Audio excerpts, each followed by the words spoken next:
I've never told anyone about the night I got stranded with my best friend's father. Not because nothing happened, but because I'm still not sure if I survived it. My name is Nora. I'm 27, living in a renovated loft in Portland, Oregon, where the rain comes in sheets 6 months of the year and you learn to stop waiting for the sun. I work as a freelance copywriter, mostly wellness brands, sustainability startups, the kind of clients who use words like intentional and grounded.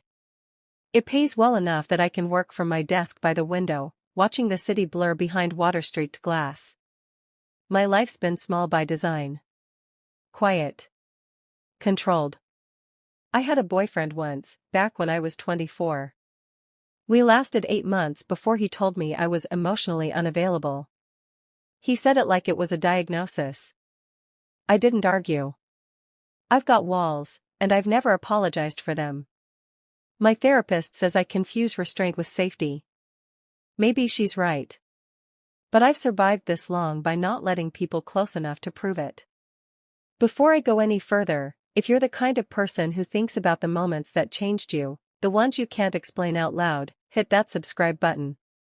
This story doesn't get easier to hear. But maybe you need to hear it anyway. Like, comment if you've ever felt like you left a part of yourself somewhere you can't go back to. Let's talk about it in the comments. And share this if you know someone who needs to hear a story about the versions of us that only exist when everything else falls away. My best friend Sloane, though, she's the opposite. She's 28, works in event planning, the kind of person who throws dinner parties for 12 on a Tuesday and somehow makes it look effortless. She's always pulling me into things I don't have the energy for, last-minute road trips, crowded art openings, weekend getaways to cabins I didn't know existed. Last month, she called me, voice bright and buzzing the way it gets when she's already committed to something without asking. Nora, you have to come with me to the coast. 2 nights. My treat. We'll decompress.